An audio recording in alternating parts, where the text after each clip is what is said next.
untuk mendukung proses sosial antar siswa, kita ada pembagian kelas. Jadi untuk Ananda itu memang ada beberapa yang masuk di kelas full, ada beberapa yang di inklusi full, ada yang beberapa full out seperti itu. Sebenarnya untuk pembagian kelas itu sendiri di teorinya itu ada 6. Tetapi untuk kami hanya memakainya itu sekitar 2 metode sampai 3 metode pengelompokan. Jadi yang pertama Ananda itu full di kelas, yang kedua itu Ananda hanya sesekali full out, yang satu Ananda full di kelas inklusi. Nah, sedangkan untuk sosialnya, untuk sosialisasinya, memang meskipun Ananda itu 100% di kelas inklusi, itu dia tetap ada di kelas reguler. Nah, dan di kelas regulernya itu ketika mata pelajaran yang sekiranya Ananda itu bisa mengikuti seperti PJOK, kegiatan PPI, keagamaan, terus kegiatan-kegiatan yang non-akademik seperti itu biasanya kita masukkan di dalam kelas. Terus untuk pembagiannya, karena tadi saya menyebutkan ada yang 100% di kelas full out, itu di kelas full out itu juga kami membagi 2 kelas. Jadi untuk anak-anak yang seperti yang hiperaktif, autism itu kita kelompokkan sendiri. Sedangkan untuk anak-anak yang seperti retardasi mental, seperti yang mungkin yang autism juga, tetapi dia sudah mulai tertata bagus, yang membutuhkan konsentrasi dan fokusnya yang bagus, yang rentan fokusnya itu membutuhkan lama, yang tidak banyak distraksi, itu kita kelompokkan sendiri. Jadi kita untuk kelas inklusi full out itu kita punya 2 kelas, yaitu kelas yang atas ini dan satu ada kelas bawah. Ya, untuk yang kelas atas ini kalau memang ini besar ya ruangannya, jadi memang kalau yang di sini yang membutuhkan banyak olahraga, jadi anak yang masih hipernya masih kuat itu di kelas atas. Tapi kalau yang hanya membutuhkan fokus itu kelasnya yang lebih kecil, jadi kelasnya lebih besar. Kalau untuk uang sendiri harus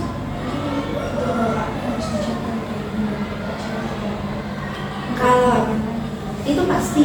Jadi untuk 2 kelas kita juga kita usahakan itu tempatnya itu memang senyaman mungkin. Nah, makanya itu tadi kenapa untuk anak yang membutuhkan banyak gerak itu kelasnya lebih luas daripada anak yang membutuhkan fokusnya yang lebih banyak.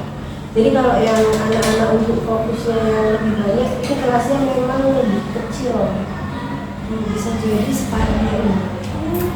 Ya, separuhnya ini. Karena memang dia fokusnya untuk fokusnya dia. Kita fokuskan untuk fokusnya dia. Iya, agar tidak ada distraksi. Karena kalau nanti ruangannya sangat lebar, otomatis dia akan sangat terdistraksi. Entah itu terdistraksi dari temannya sendiri, atau lingkungannya, atau tempatnya terlalu luas. Akhirnya dia mengamatinya yang semuanya diamati itu juga semuanya.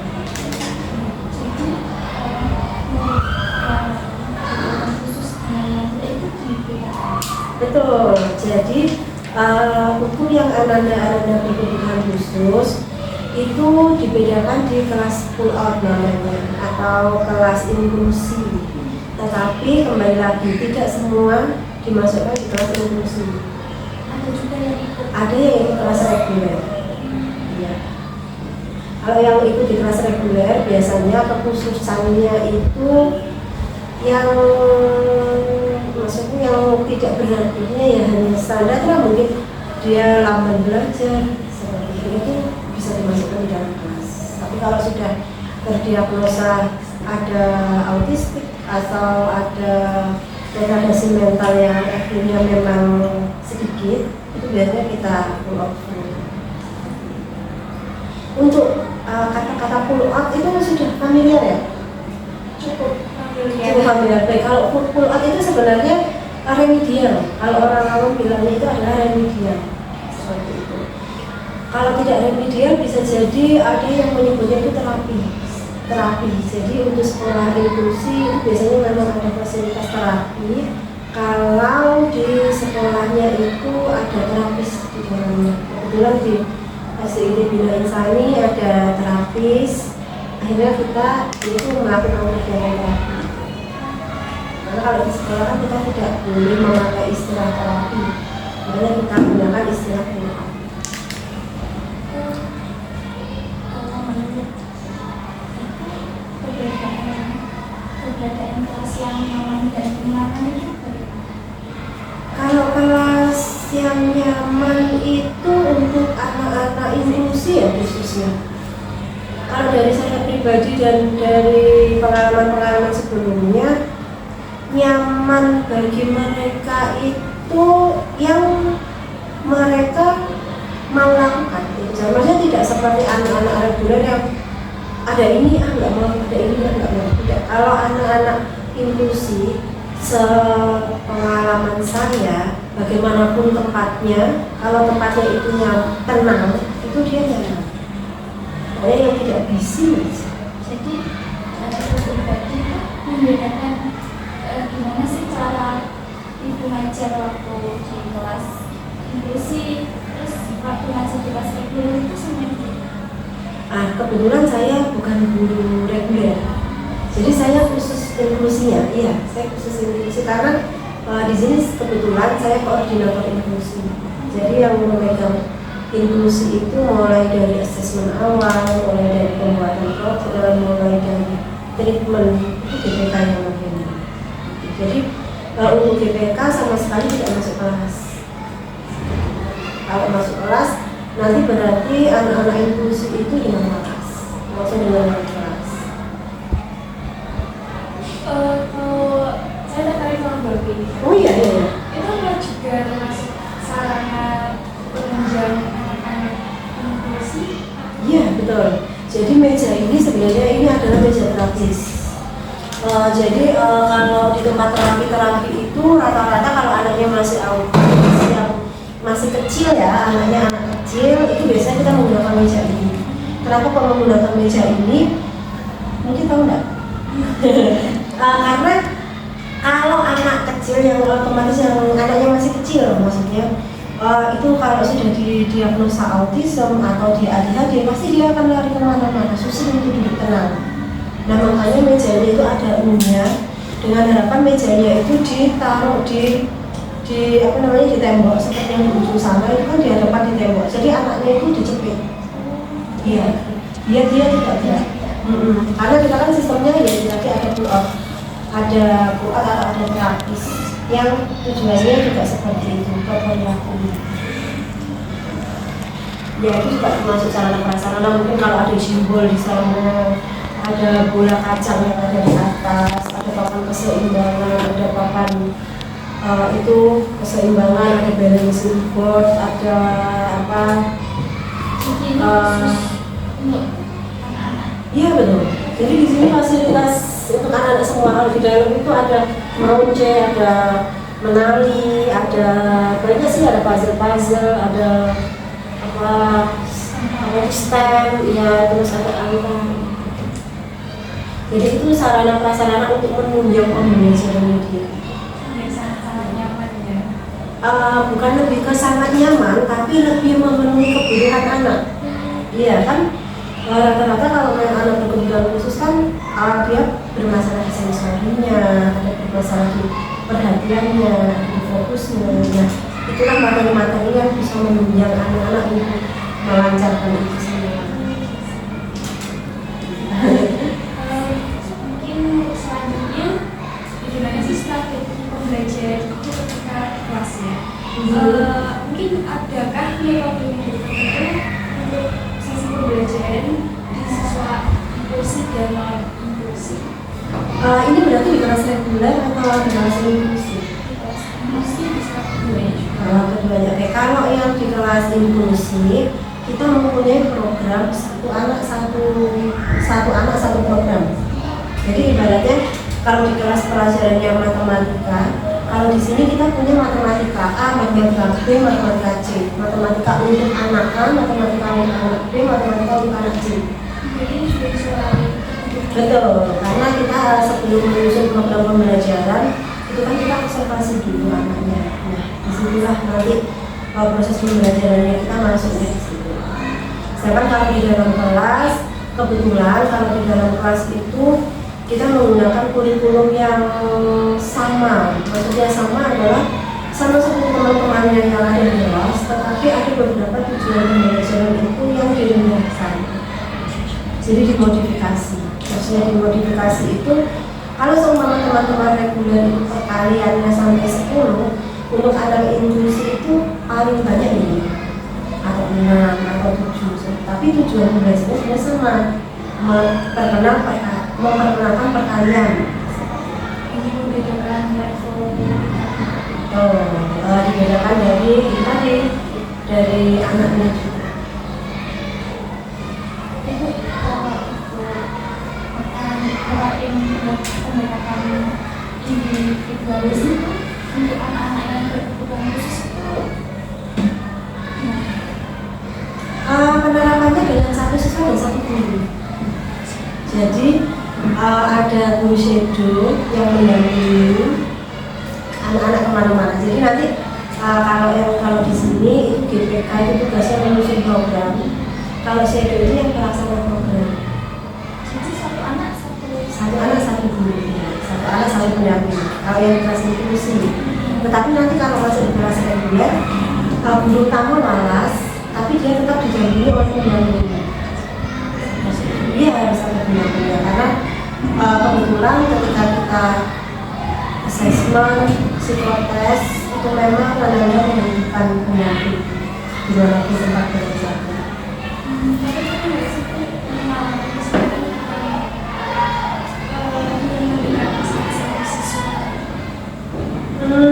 Kalau itu pasti pernah. Jadi semua tidak akan berjalan mulus dengan indahnya. Kalau kendala-kendalanya ya pasti ada. Tapi ya alhamdulillah sejauh ini semuanya dapat terhindar.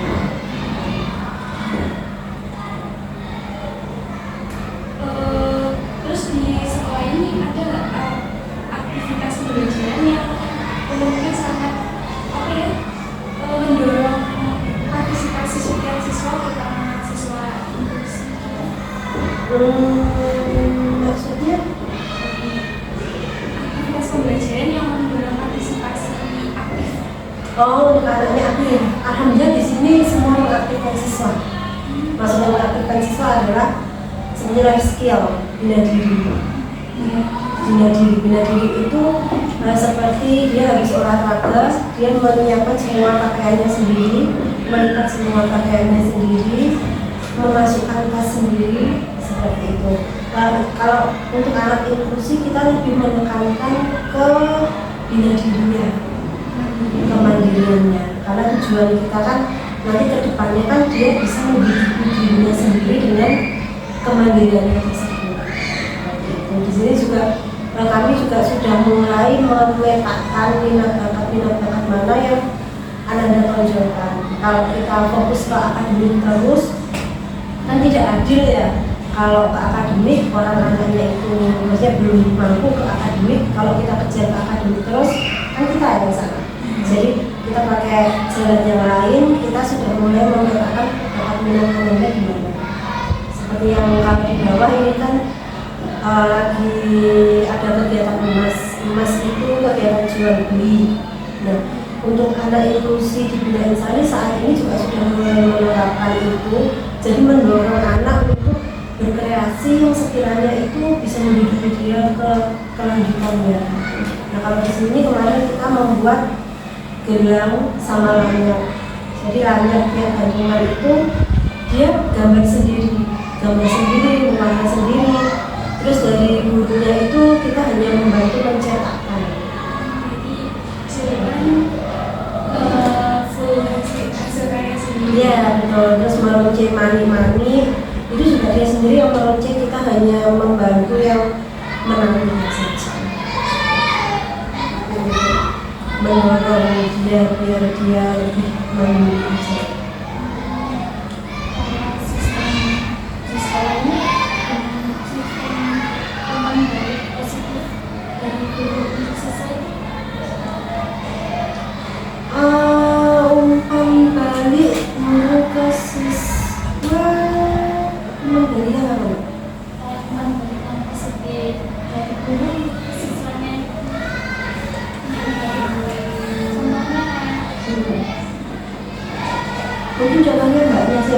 mahasiswa dengan dosen.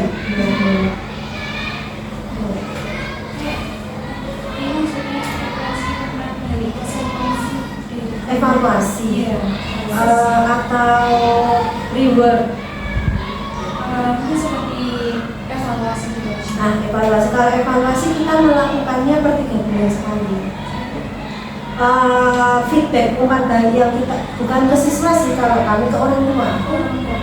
Iya, jadi kalau kita umpan balik setiap hari kita lakukan di akhir pembelajaran, oke, bagus, belajar hari ini bagus sekali. Kita umpan baliknya ini seperti itu. Jadi memuji kalau dia, oh hari ini kamu belajarnya bagus loh, seperti itu.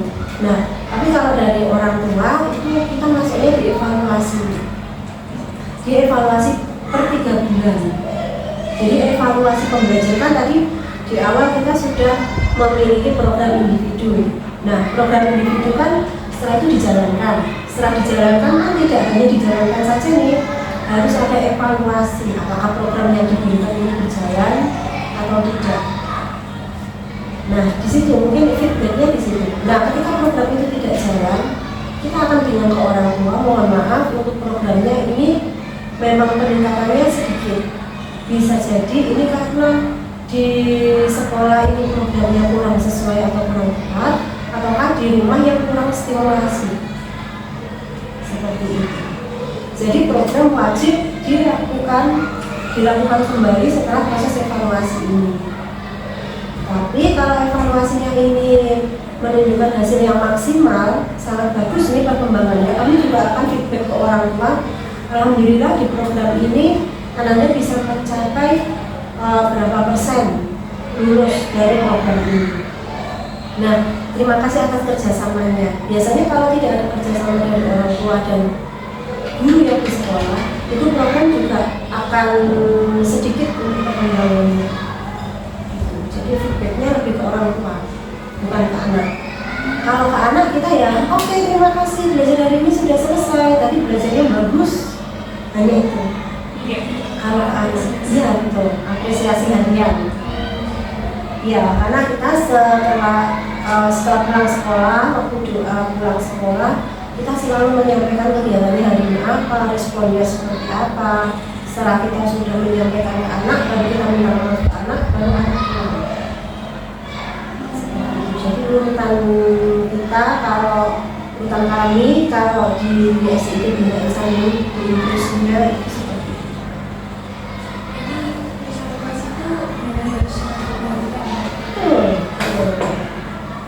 Kalau di kelas ini biasanya ini ada 6.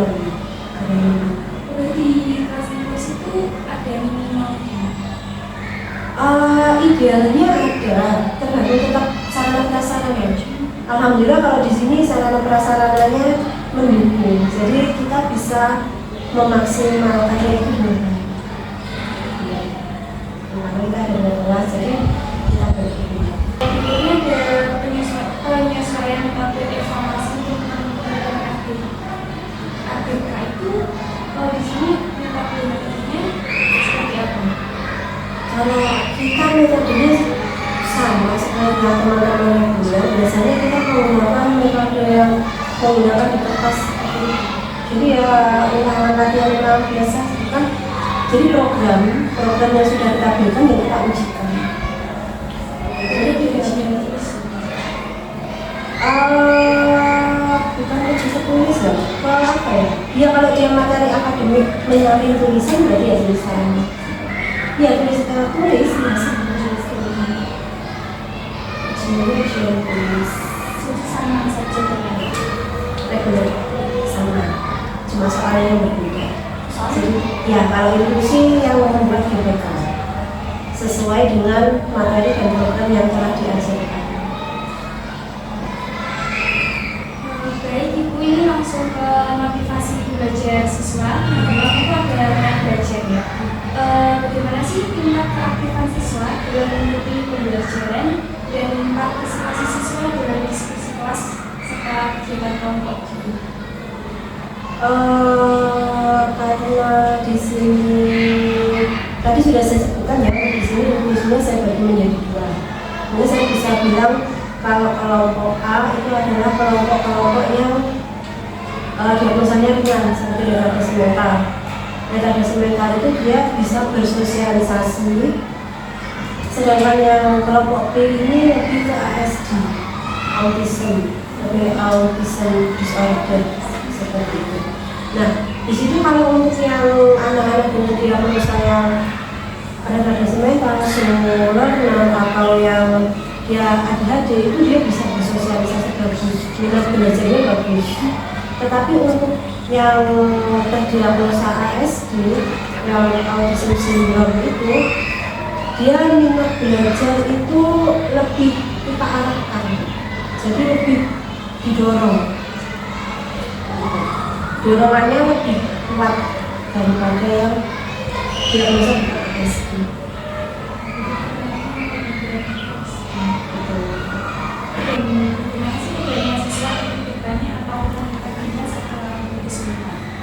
Autism, untuk autism sejauh ini autism yang ada di Bidang Sandi yang paling bagus masih satu, dan kebetulan itu dia tetap masih dengan pendamping.